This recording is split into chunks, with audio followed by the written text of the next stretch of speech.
Hello and welcome. So this heater has just turned up. So it's a diesel air car parking heater.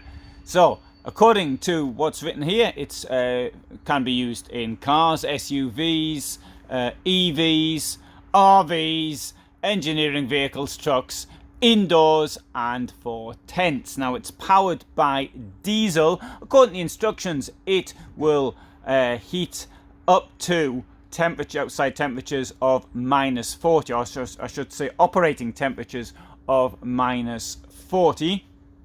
This heater is a bit like the shape of a desktop computer, so that should make it relatively easy to carry around if necessary.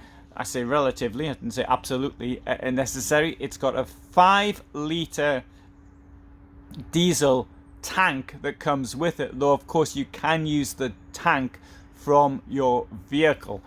And I'm going to unbox it right now, but for those of you wanting to see a little bit more about it, there's the addresses, but you can actually get the thing from.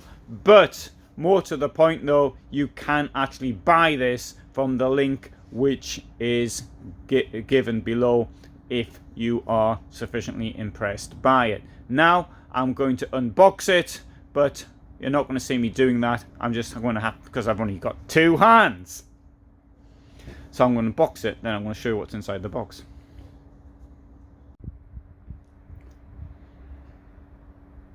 So it came out the box with no problems whatsoever.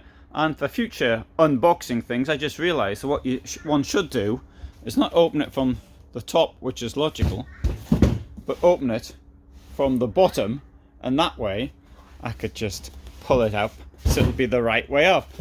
But as it's going back in the box until such times as it gets installed, then I couldn't open it from both ends.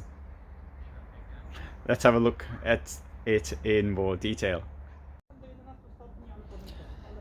So let's have a look at some of the features here. So there's a fuel tank, 5 litres. This will burn, according to the instructions, a maximum of 0.35 litres an hour.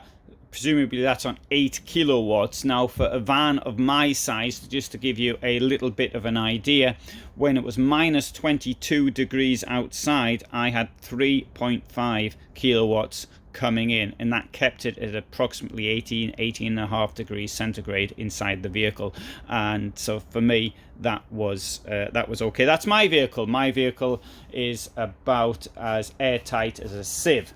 This also comes with a remote control, and there you've got your display to see how much heat it is, to put the heat up, put the heat down. The minimum fuel use is 0.1 litres per hour of fuel. Unfortunately, it's now going to cost twice as much to run the thing as it would have done a year ago, but hey, who knows? It could be costing half as much now as it will be costing in a year's time. Oh dear, that sounds bad, doesn't it? Thing about diesel is this. Okay, you can connect this to the tank of the your vehicle, but you've got that as well should it be necessary. Let's have a look what we've got down here. There's some pipes. It must be fixed though with this on the ground, so if it's got to stand up in that direction.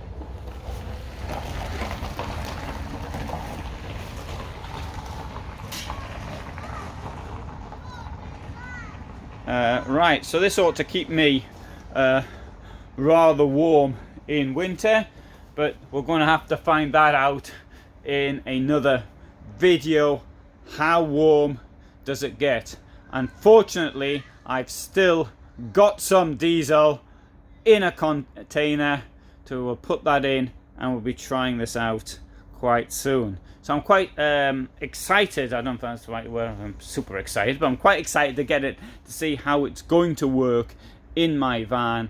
And I would point this out though, that something like this is far cheaper than getting a gas heater in your vehicle. thing about gas heaters in vehicles is, whereas the gas is cheaper than diesel, I am not convinced that the calorific value of the gas is better and it makes it warmer, so that the cost per hour to keep it at a certain temperature, I don't know, but I don't think that it's significantly different. So that's number 1 point I would make there. And number 2 point is, you've already got in many cases, well, sorry, in all cases, unless you've got an EV, a diesel tank, so you don't need the tanks to hold the gas in. Right, so please come back to see the video, the installation video, and we'll show you then how it's working out in my vehicle.